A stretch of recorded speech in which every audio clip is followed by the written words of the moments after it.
Pamela, welcome to the podcast. So excited to have you here. I am beyond. I'm a huge fan. So this is like surreal for me. Thank you for having me. Absolutely. Thank you for being here. I love to provide access to all types of resources for folks who listen to this podcast when it comes to all things money. And I think one of the biggest common stressors, if you will, that I hear from new entrepreneurs is like, how do I manage the legal aspect of starting a business? And that's why I have brought you here. So tell us a little bit about who you are and what you do. And then we'll dive into some of your best tips for entrepreneurs and navigating the legal aspects of owning a business. Yes, happy to. So, hello everyone. Again, super grateful to be here. My name is Pamela Rosario. I am a Dominican attorney from the Bronx. Anybody you know from the Bronx is going to tell you they're from the Bronx within the first 5 seconds of meeting them. I've been an attorney for over 10 years, working for the man. Very recently, launched my own law firm, which still feels crazy to say.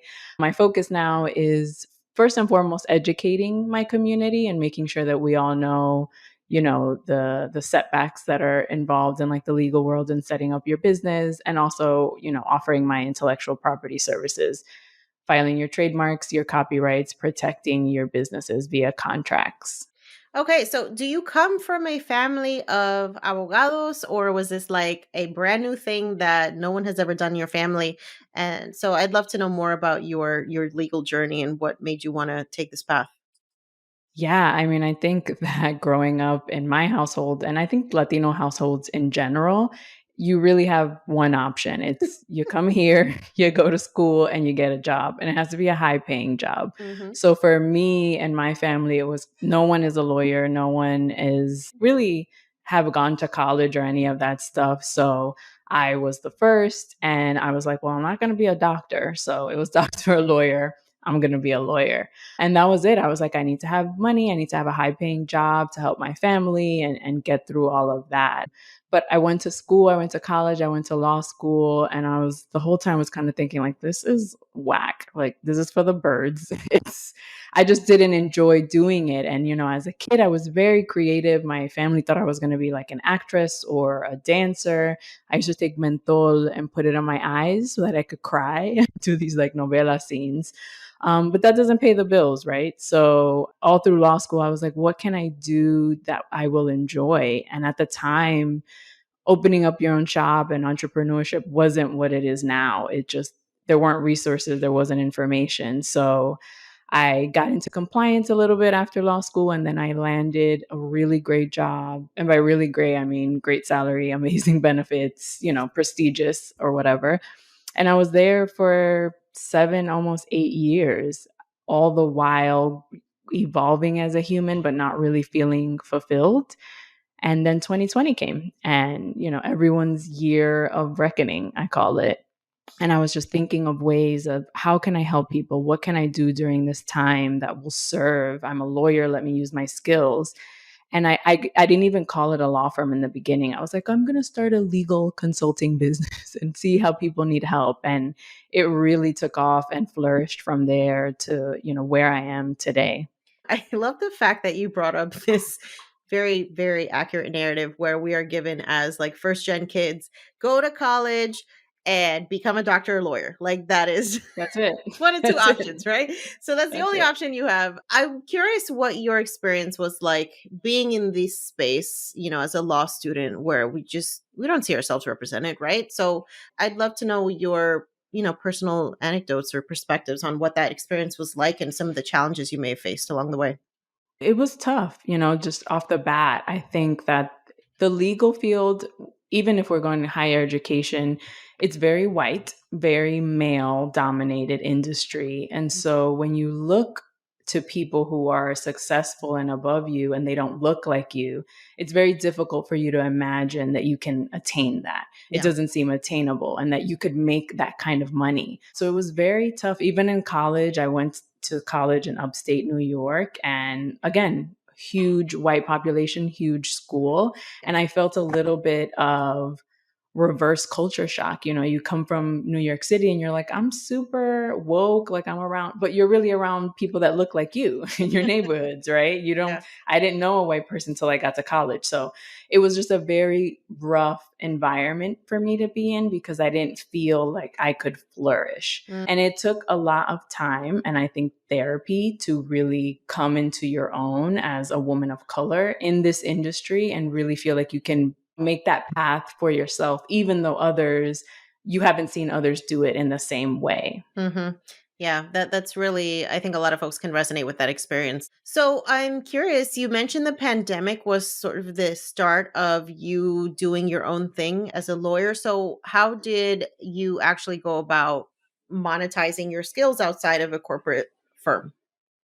You know, one of the big things that was helpful in the beginning was investing in a business coach. I do not think that I would be here if I hadn't done that. And, you know, even that took a little bit of time because of my money wounds. And I was Mm, just like, oh, that's a lot of money to give someone. Like, I don't even know if you're good. But, you know, I did my research and she was amazing. And I owe a lot of where I am in my business to that because this is not, like I said, this is not something that we see growing up. Our communities, we do have entrepreneurs in their own way, right? Like the bodegueros and the people that sell a coquito and all that.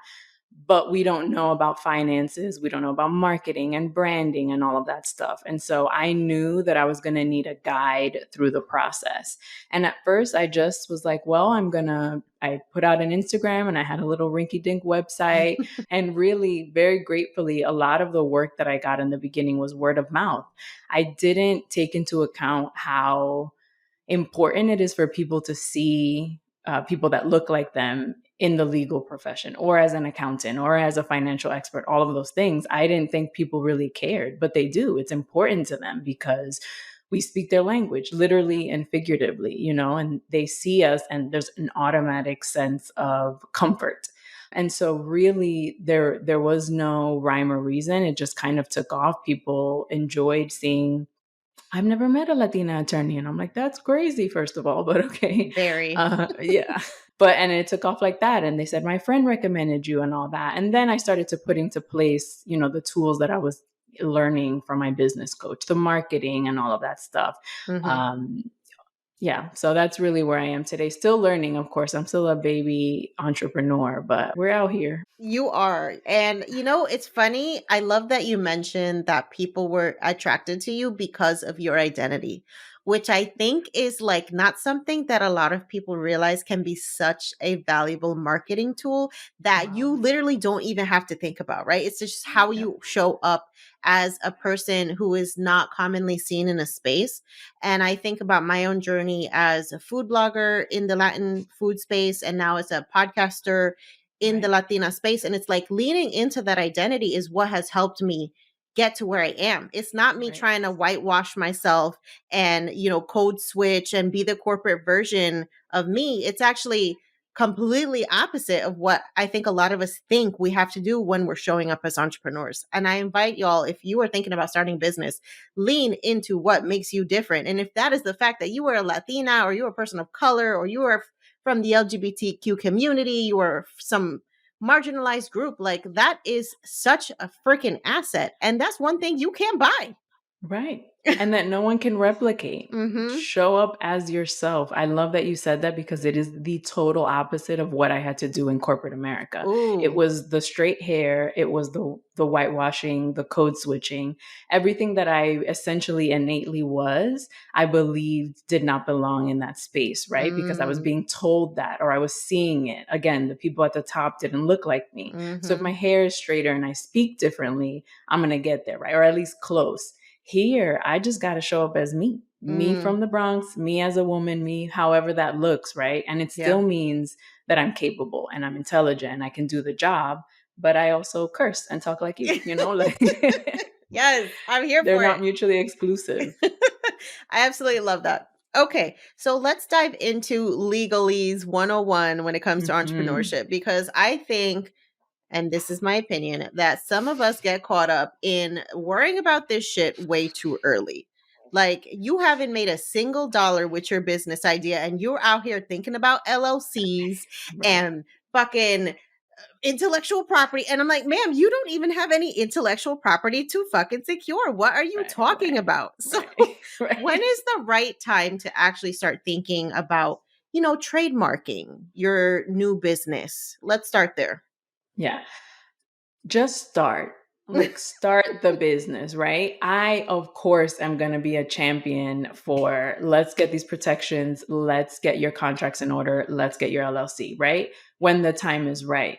But to your point, have you done market research? Do you know what's out there? What does it take to put out this product that you want to put out? What's your client experience going to be when you start a service based business? How are they going to find you? All of these things. And then, most importantly, once you start, do you like it? Like, we all think that we know we want to be entrepreneurs. And then when you get into it, it's not for you or you just don't like it, right? So, I'm all for investing in all of these things, but let's figure out how we're doing this.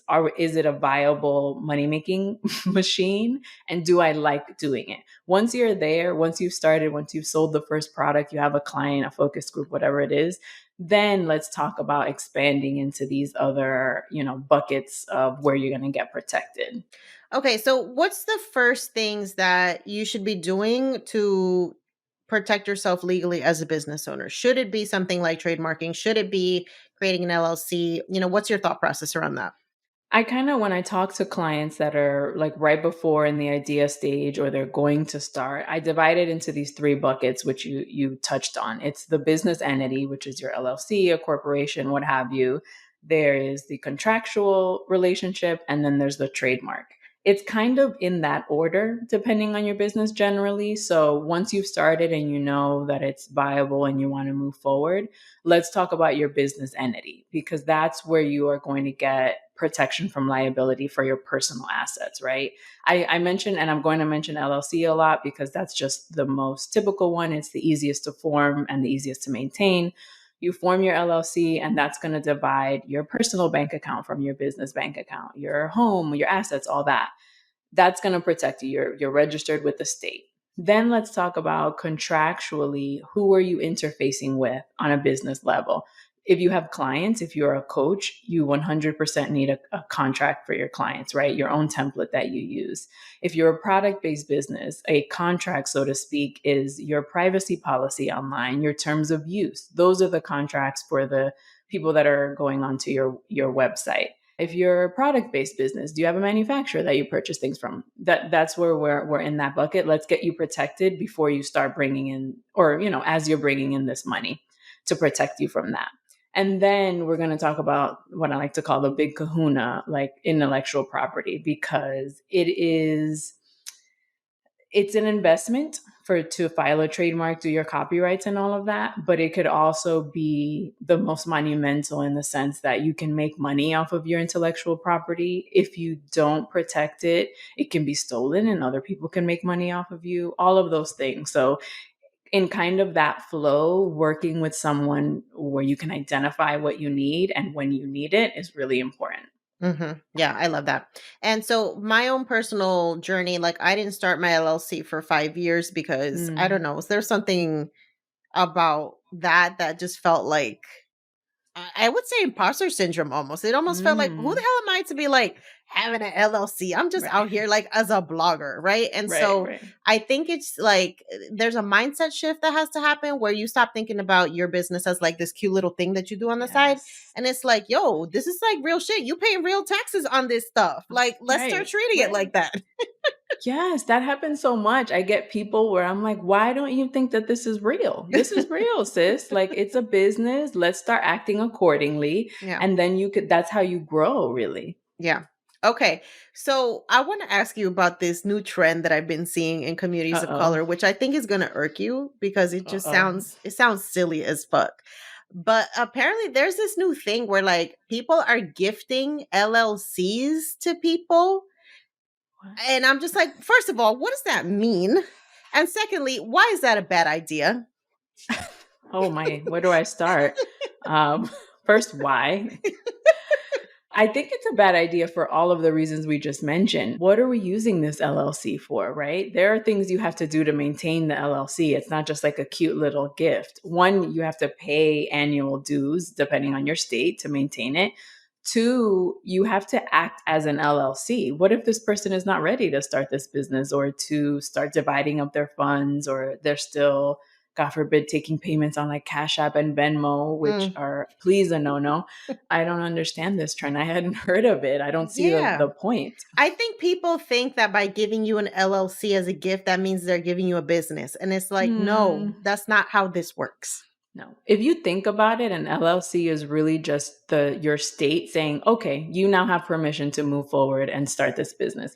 It's not giving you a full-fledged business. That's like step one, step -1. Like everything else that you need to put into it is so much more than just this LLC, right? Yeah. Wow, I'm gonna have to look that one up. It's That's wild. And I'm like, can y'all please stop? Like, if you want to give something, give somebody some money to start a business. yes. Don't be giving them Yes. some LLC when they don't even know what the hell that is.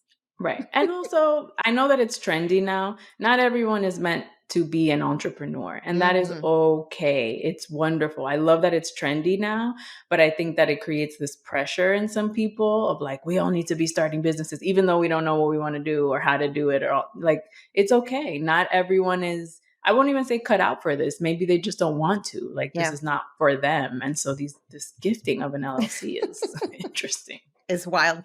Yeah. Okay, let's talk about something that I've heard folks, and this is all like, this is the reason why you need to talk to professionals before you just start like doing shit. There's this idea that there's optimal states to start an LLC in. And if you don't live in it in the state that you operate, like you can, for example, I know somebody who has like an LLC in Delaware, but they Delaware. live Mhm. in like New York. And I'm like, why? Why would someone Yeah. do this? So I don't know where it started, but there is this long-standing rumor that Delaware is where you need to set up Yes. your LL. And Delaware is the state because you'll hear a lot of different reasons, because there's tax advantages, because you're able to be an anonymous LLC owner, whatever it is. It's likely not for a small business just starting out. Like those kinds of advantages or benefits, if they do exist, are not something that are going to benefit you. And so if you choose to start an LLC in Delaware, you have to pay for a registered agent every year because you don't live there. You hope that you're not going to be asked, like, what is your connection to Delaware? Like, why are you filing?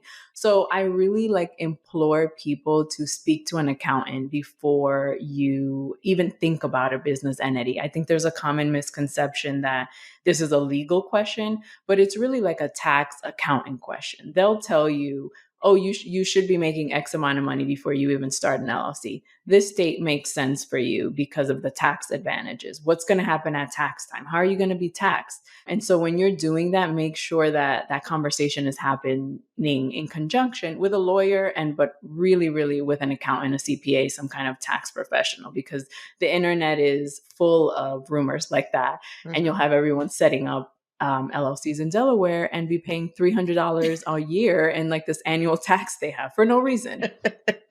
Yes, y'all. Please do not take legal advice from TikTok. Okay. TikTok, right? I was going to Please. say, You cannot expense the G Wagon. They're lying to you. Okay. oh my God, I saw that one the other Oh day. I my was like, God. is Please this don't get me true? started. No, no, it's not. Let's I stop. know. Okay, so can you break down what the benefit is to operating your business as an LLC versus a solo what's the actual term? Like a sole Sole proprietor. proprietorship. Yeah. Yeah. Essentially, like I just said, people think that this is a legal question, and I'll talk about the legal benefits of doing that. But it's a tax question, because what's going to come up is at tax time when you get taxed as an individual versus being taxed as an LLC. And when you are a sole member LLC, a single member LLC, when you're just the owner, it essentially comes out to being the same thing. So the difference being in, the eyes of the IRS is that an LLC is a separate entity from the human, right? And so you have to take steps to separate that. You'll have your separate bank account, you'll have your separate EIN, which is like your business social security number.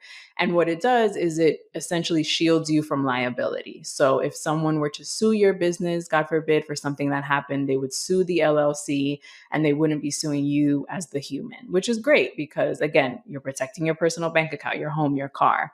And that's the idea. That's why it is helpful to form a business entity and separate all that. As a sole proprietor, you don't get those kinds of advantages. A sole proprietor is not even something that you form officially. You don't apply for it. It's just someone who's running a business as a sole person. So really make sure that when you transition from being a sole proprietor, or you're thinking of transitioning from being a sole proprietor to an LLC or other business entity, ask your accountant if it makes sense. Sometimes they'll say, well, you're not making that much money anyway, so just stay as a sole proprietor. It won't make a difference for you come tax time. Or they'll say, you're making a good amount of money. Let's start to move over and be an LLC or even a corporation, which is, another step up from there. Okay. Yeah. I think that's excellent advice. And your situation will be unique depending on, where you live, what kind of Right. money you're making, what your business model is. So this is why it's important. You need to have a team of professionals around you as a Yes. business owner. Like this is not an area where I recommend DIYing. Right. That's Right. just it. Because it's going to cost you. And not just money, right? Like time, Mm-hmm. resources. When starting a business, there's so many things that you don't know, and it's not your fault. However, you need to arm yourself with the tools. Mm-hmm. And the tools is the people. Yeah. And maybe you can't afford getting an attorney and a lawyer and a branding expert and all of that stuff at the same time. That's cool. Make it a savings goal for your business, right? Mm-hmm. Have it be in your budget. Oh, I'm going to save up for that trademark. I'm going to save up with that one-on-one with that business consultant just to, have someone there to guide you throughout the process because it's a lot. Mm-hmm. Okay, so let's talk about contracts. That's the second piece that you mentioned. So, what should we be thinking about when it comes to the actual verbiage in a contract? Like what is the purpose of it? Yeah. So a contract kind of acts as insurance. You'll have your insurance policy for your business, hopefully. But your contracts are kind of so that you don't have to invoke your insurance. If you're using it for your clients, let's say, that's where you could really get custom language that's specific to your business. So if you are a photographer and you want certain things to be handled a certain way, everything from how can people cancel? Are there any cancellation fees? Do you give refunds? Who owns the intellectual property if you guys are sharing stuff? So we want to make sure that all of that is ironed out in the beginning and that the sides are able to read this, negotiate, and land on the same page, so to speak, so that if a problem were to arise during the course of the relationship, there are no issues, right? Because we're looking back to the contract that we negotiated, that we signed, and it says this, and so you have to do that. I think that people are weary of contracts in relationships because they're like, oh, it's not that serious, or I don't want them to get mad. It's like there's no better way to ensure that things go smoothly than to handling it on the front end and making sure that we are all on the same page as far as what's going to happen here. Mm-hmm. Yeah, I think that's important. And it's just think about like your corporate experience. If you've ever had a corporate job, you've definitely signed paperwork agreeing to X, Y, and Z. So this is Yep. no different. You just have to make that shift that now you are the employer and now you have to put those same protections that you have experienced on the other side. Absolutely. There's no reason why your business shouldn't operate the same as a, Fortune 500 company in the sense that, like you said, a contract is a contract. We sign all these things all the time. Click here, click these terms and conditions, this fine print, right? Things that we don't read. You got to make sure your business is protected just as much as those companies because, I would venture to say that an issue, a lawsuit is going to hurt a small business way more than it is a large business. They're just going to Mm. throw money at it, right? Yeah, that's a great point. Okay, so I think one of the first times that I realized like I needed additional legal assistance was when I started hiring for folks Mm. to create intellectual property on behalf of my business. So, how do we protect ourselves from the situation where you hire somebody to start working in your business and then they try to steal your shit?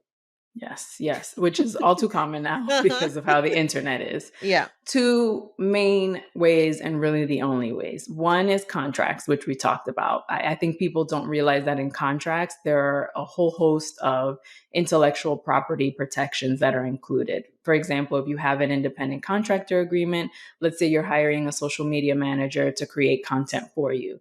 If that agreement does not speak to who owns the IP, that content is theirs, the social media manager, because by law, whoever creates the work, whoever snaps the picture, draws the painting, is the copyright owner of that content, unless there is an agreement that says otherwise. And Mm. so you want to make sure that in your agreements with your logo designer, it's a huge one that I'm seeing now, your website designer, anyone to your point who is creating content for you, that the agreement states you're paying them for this service, and in return they're giving you the content, and also they're assigning the rights to these works to you as the owner. So that's one way, making sure that your contracts speak to intellectual property. And then the second way is IP protections, filing your copyright registrations, filing your trademark registrations. There is a new kind of service that the Copyright Office has introduced that will help bloggers, let's say, instead of having to file a copyright registration for every article you write, you can do it in a grouping. It's called like a group of unpublished work or published works.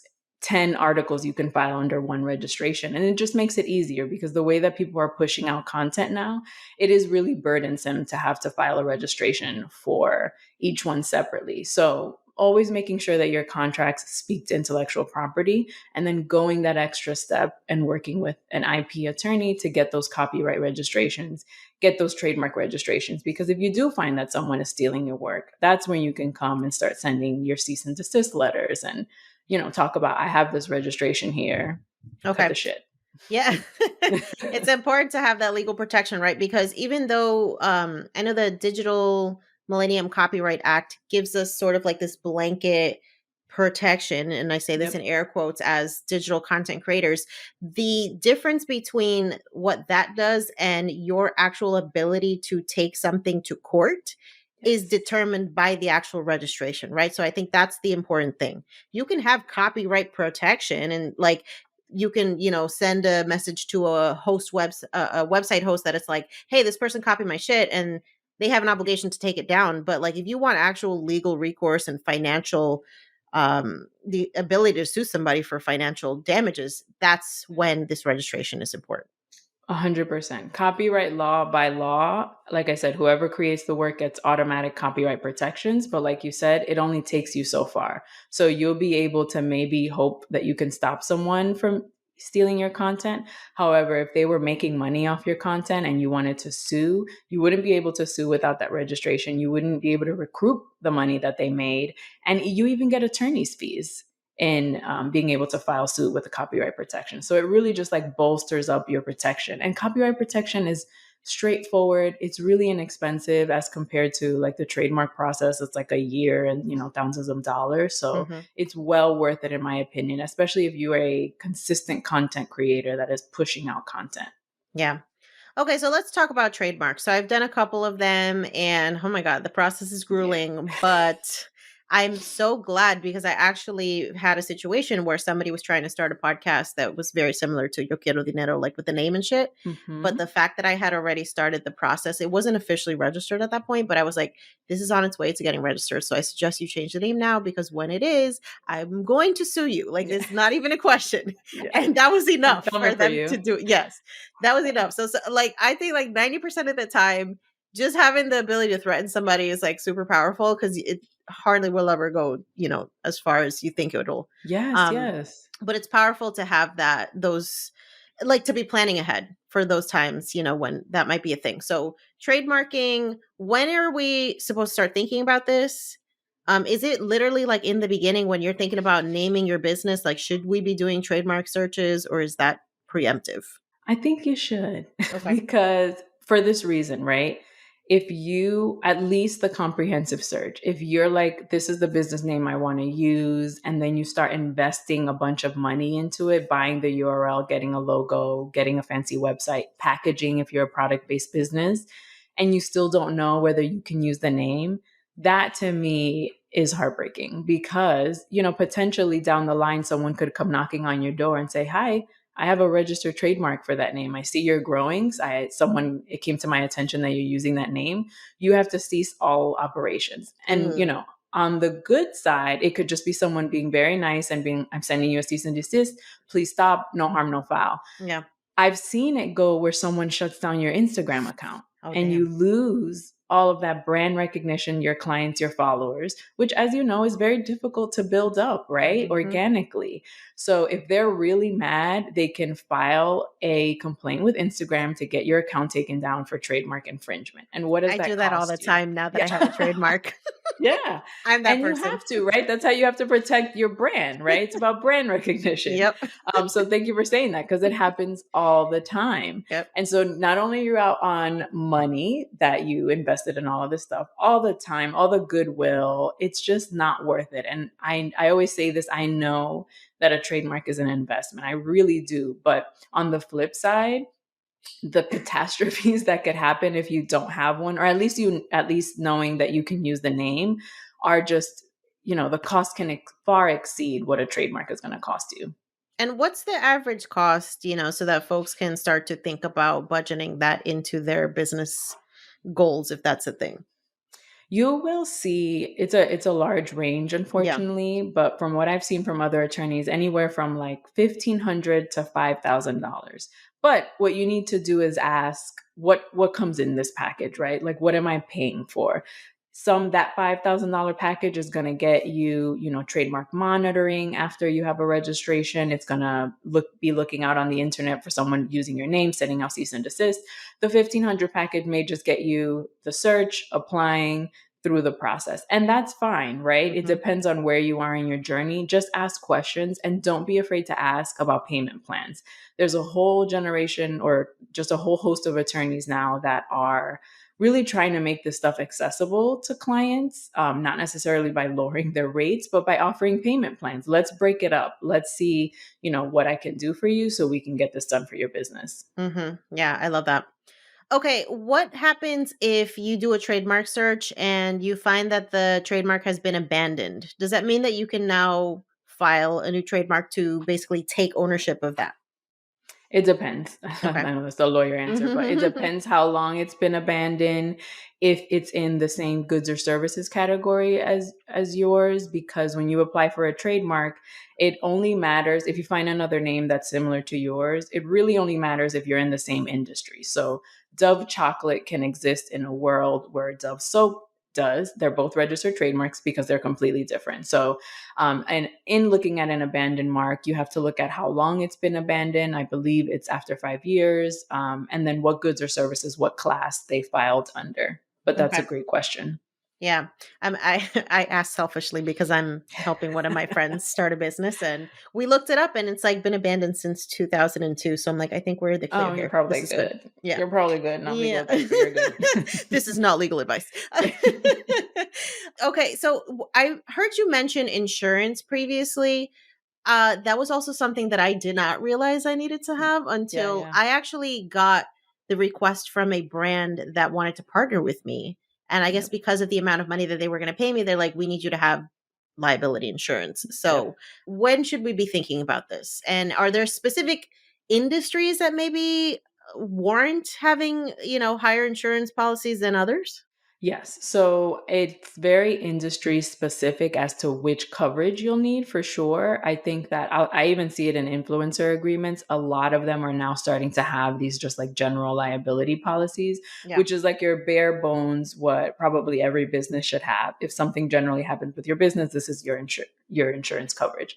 If you have any specifics, let's say you are I don't know, dog sitting business where one of those services you offer is picking up the dogs. You drive an automobile, you're going to need automobile coverage. So I really recommend going to an insurance broker. There are a bunch of these online brokers where you insert, this is my business, this is what we do, this is how much I make. And they'll tell you, these are the coverages that you likely need, and you can pick and choose. But bare bones, general liability, some call it like comprehensive, that's what most businesses should have. I think when Hmm. you're an online business, sometimes people think that you don't need to have that, but you should always have some kind of coverage. And it's much cheaper than you think it is. It really is. Hmm. Yeah, it is. I think I pay like $700 a year for A like year. $1 million of coverage. Like it's absurd. Right. I'm like, why Right. why can't I pay this little for life insurance? I I mean, know. it's just I stupid. know. Or any other insurance. Yeah.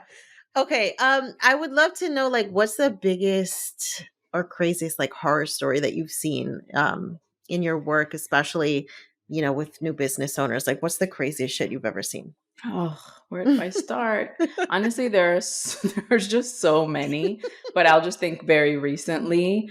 I have a few. So again, going back to these comprehensive searches, I think people think I'm like blowing smoke up their ass when I say like it's really important, you need to do it, and they think that Google is going to get them there. So I'm on a call with someone and she's like, I googled the name, like we're good. I looked on the USPTO, which is the trademark office database. We're good. And just I'm for shits and giggles, I'm like googling it as I'm talking to her, and she's like, yeah, we're already in production. And I find it immediately on the trademark database for the same type of good and on Google. And I was just heartbroken because she is freaking out. She's like, oh my God, like we need to stop production. We need to, I've invested all this money. Oh, damn. And she said she searched, and who knows what Google's algorithm was doing that day. It's not something that you can rely on. I kind of wanted to get off the call. I was like, I'm so sorry to be the one to tell you this, but I see it here, just I'm glad that we were on the call so you couldn't go any further. But those are the kinds of things I see in the whole DIY aspect. And then also contracts. So many people come to me for, I'd call them contract disputes, but if there's no contract, it's just a dispute of like a business relationship. And they come to me and they're like, I paid someone for this service. They didn't do it, or the other way around. What can I do? And I'm like, not much, like unless we're going to do the small claims court route and all of that stuff, which is just going to cost you more money. People are like, I'm going to business with my sister or my friend and we didn't have a contract. And I'm like, well, here we are now today. And there's there's nothing that I can do for you at this point, because there's nothing that we can look to that says, oh, this is what we agreed to. And they'll be like, well, I have text messages. And I'm like, oh Lord. I'm like, let's not Like, start on the that. only court you're going to is Steve Harvey's court with some text messages, okay? Right. Ain't nobody looking through text messages. So I just like lack of figuring out these protections in the beginning. When they come to me in the end, many times there's nothing that I can do at that point. Yeah. And I think especially like if you were employing close friends or family, like it's weird to even bring up the topic of like, yeah, I'm gonna hire my sister. Like, do I have to make her sign an employment contract? It's like, you definitely should. More so, I would say, like, what better way to preserve that friendship, that relationship, than to make sure everything's in writing, so that if some shit goes south or anything, if there's a question, all you have to do is say, look at this agreement, like no harm, no foul, we're good. So I'm curious what your thoughts are. I've had this experience where at hiring professionals like, CPA or whatever, they don't necessarily get the business. And then it's like, you don't have the person who you need to support you in your business goals. So for somebody who is looking for a lawyer who can help them with the intellectual property aspect of their business, what are some of the key questions that they should be asking this professional to kind of vet them and make sure that, they're the right person for them?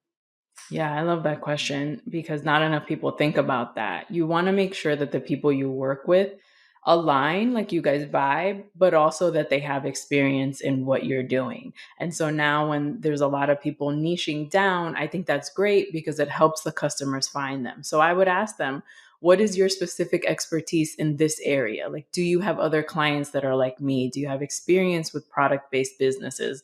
All of that stuff.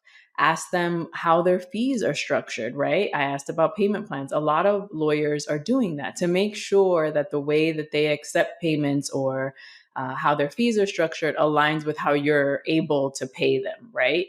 And then I would definitely shop around, like ask these same questions to more than one attorney. Make sure that you are asking everything you need to ask. Don't think that any question is too dumb just because their attorneys are just people just like you and me. And get it all out, right? Like make sure you understand the process and that you are basically questioning them to death, because I think lawyers like to talk in a lot of legalese to like sound smart, quote unquote, but you have to understand the services that they're offering. So make sure they have expertise in your industry, make sure you shop around, and also try to find out if the services that you need a state specific attorney. So there are some services that we can't offer to those that are outside of the state that we are licensed in. For example, trademarks, copyrights, that's all intellectual property. It's national federal law. I can work with anyone in any state. For contracts, on the other hand, it's state specific. So I can only work with clients in New York for that. Okay. Is there anywhere we can go to check if a lawyer is currently licensed by their bar association? Some states have that information as publicly available and some don't. However, there is kind of like a Yelp for lawyers. It's called Avvo, AVVO.com. And there you can filter by attorneys in your state, in the practice area that you need, if you need an employment attorney, a contracts attorney, whatever. And it has reviews. So you can read through people. It's literally like a Yelp. So that'll help you narrow it down. But don't be afraid to ask them, like, are you currently licensed in your state?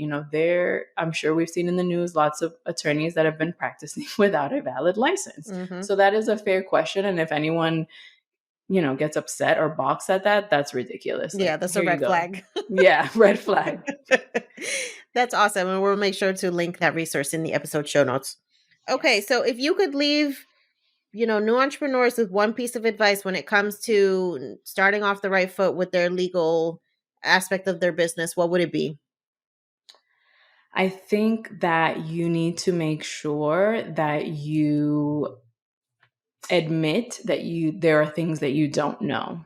It is not your job as a business owner to have all of the answers and be able to do all of the things.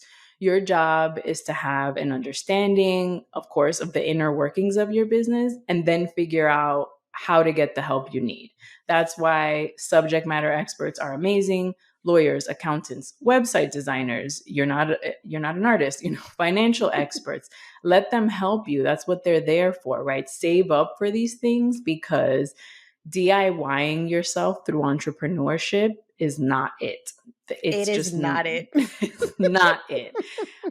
Everyone is here for a reason. You should be in your zone of genius, wherever that is, your creativity, your skill set, and then let others guide you through the process, because you also don't know what you don't know. If you don't know something that you need to do, there's no Googling that's going to get you to, expertise level of something. So don't be afraid to admit that and to know that you need that team around you. Absolutely. You would not Google your way to performing heart surgery on yourself, y'all. So stop trying to Yes. Google your way to a law degree, Yes. please. Exactly. Exactly. Couldn't have said it better. Pamela, I love your content. I think I actually found it initially from Ada. Yes. Rojas, all Yes. things Love Ada. She her. sings your Mhm. praises, and I always want to support women in our community who are doing the damn thing and providing much needed resources to us. So I appreciate what you do. I am so here for you taking the leap into entrepreneurship, Yes. because I feel like you are really now able to serve in the way that you want, and you're having Mhm. such an amazing impact. So for folks that want to find out more about you and follow your journey, interact with your business, get help from you, where's the best place for us to go? Main platform, definitely Instagram at Pamela Rosario Law. And then my website has all of the information you need. That's PamelaRosarioLaw.com. Amazing. We will link all of that in the episode show notes. Thank you so much for being here. Thank you. Thank you. I loved it. And I love you. You're amazing. Thank you.